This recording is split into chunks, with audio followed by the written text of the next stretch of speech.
नमस्कार दर्शकों, आप देख रहे हैं अभी न्यूज और हम लोग मौजूद हैं आज भैंस बहुरा स्थित मां केला देवी के मंदिर पर, जहां पर कि आपको बता दूं कि इस समय पर नवरात्रि के समापन दिवस पर आज इस समय पर सैकड़ों की संख्या में श्रद्धालु आ रहे हैं।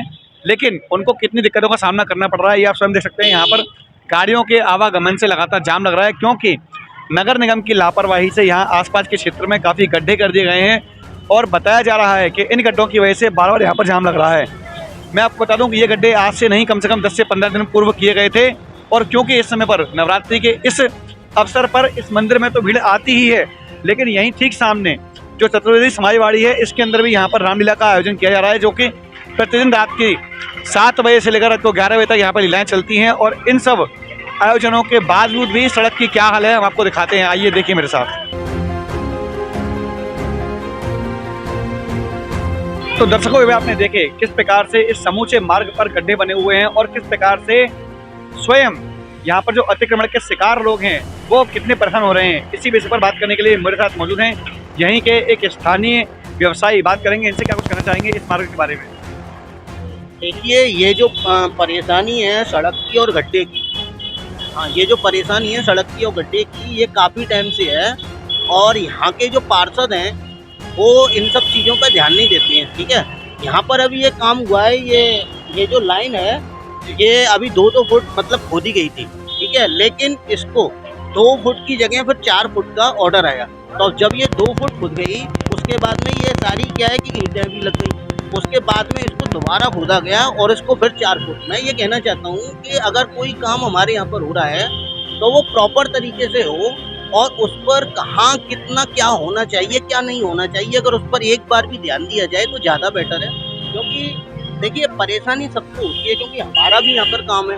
ठीक है ना, हमारा भी यहाँ पर काम है और हम भी यहाँ पर काम करते हैं। और सबसे बड़ी चीज़ कोऑपरेट करते हैं। हर एक को आदमी आता है कि भैया तू बाइक इधर लगा दे, तू इधर लगा दे, क्योंकि यहाँ पर बड़े बड़े वाहन आते हैं। शॉर्टकट रास्ता है ये और सभी के लिए मतलब शॉर्टकट है और सभी के लिए आना जाना हो पाता है। तो मैं यही कहना चाहता हूँ कि अगर कोई भी काम हो इस शहर में या फिर कहीं भी, तो थोड़ा क्या है कि या तो जिसके अधिकार में काम हो रहा है वो इन सब चीज़ों पर ध्यान दे। और जो काम रेगुलर की किस वजह से, किस मतलब कारण से कितना होना है कितना नहीं होना है, अगर इन सब चीज़ों पर ध्यान दिया है तो एक बार में कोई काम हो जाएगा और कोई दिक्कत नहीं होगी। जी, मैं यहाँ पर आपको टोकना चाहूँगा, कहना चाहूँगा कि जैसा कि आपने बताया यहाँ पर एक लाइन डालनी गई थी, उसकी वजह से ये काम की दिक्कतें आ रही हैं। लेकिन ये तो अभी कुछ समय पूर्व से ही चालू हुआ है लाइन का। लेकिन इस सड़क पर जो गड्ढे हैं, जो ढलाव घर बना हुआ है और जो अतिक्रमण है, जो कि सरकारी कर्मचारियों के द्वारा ही किया जा रहा है, उसके बारे में क्या कहना चाहेंगे आप? देखिए, मैं आपको बता दूं कि यहाँ की जो सड़क है ये करीब करीब 4 दफ़े बन चुकी है। ठीक है ना, और इसमें जो मटेरियल लगा है, जो प्रॉपर वर्क होना है, कि ये बहुत ही बिजी रोड है।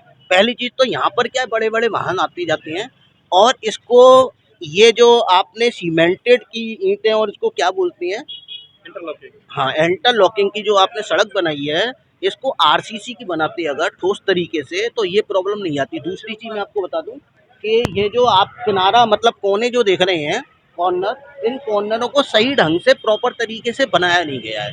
क्योंकि कोना टूटने से क्या होता है कि पूरी सड़क टूट जाती है। अगर इनको सही तरीके से बनाया जाए तो इन सब चीज़ों में दिक्कत नहीं आएगी। और ये काफ़ी बिजी रोड है, इस पर थोड़ा ध्यान देना चाहिए।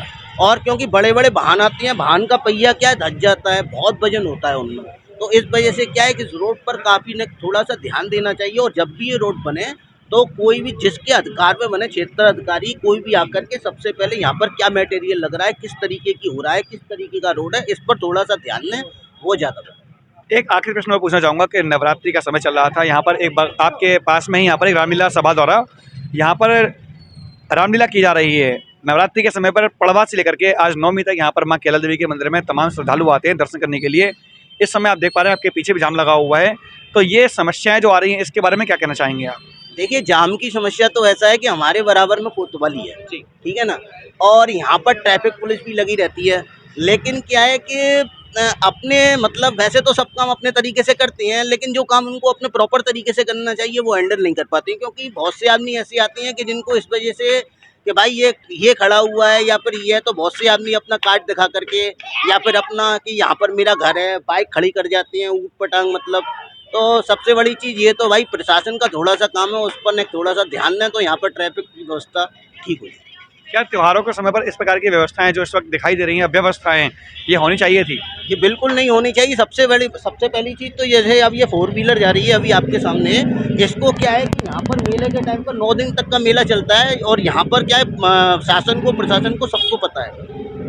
यहाँ पर ये जो 4 व्हीलर आ रही हैं जिनका ये, तो इनको क्या है कि उधर से घुमा करके, सबसे पहले वो जो KR डिग्री कॉलेज का है वहाँ से एक ट्रैफिक पुलिस का या एक आदमी वहाँ पर अपॉइंट किया जाए, और एक आदमी यहाँ पर है, तो एंट्री और एग्जिट दोनों क्या है बाहर से होने चाहिए 9 दिन तक। तो इसमें क्या है, काफ़ी राहत मिल जाएगी। अब हर एक की क्या है, अपनी 4 व्हीलर गाड़ी लेकर के आ रहा है, और हर एक की VIP बनना है, उससे क्या है, ट्रैफिक हो जाता है सबसे बड़ी। तो दर्शकों, आपने देखा किस प्रकार से भैंस भौरा स्थित माँ केला देवी के मंदिर के सामने इस समय जो यहाँ के व्यवसायी हैं, स्थायी निवासी हैं, उन लोगों को इस त्योहारों के समय पर ट्रैफिक संबंधित समस्याओं का सामना करना पड़ रहा है। ऐसी ही अन्य खबरों को देखने के लिए बने रहिए अभी न्यूज़ के साथ। मैं अपने सहयोगी आकाश बंसल के साथ गोपाल चतुर्वेदी, अभी news. Rajiv Academy for Technology and Management, 7th rank of MBA by AKTU, assured placements among top-notch global companies, regular workshops, training programs, seminars and guest lectures, frequent industrial visits for practical exposure, systematic and well-structured training classes to enhance communication, life skills, technical and aptitude skills, a lively campus life, cultural and sports events and extracurricular activities, highly qualified faculty members, multimedia classrooms and state-of-the-art AC infrastructure amidst lush green enthralling ambience.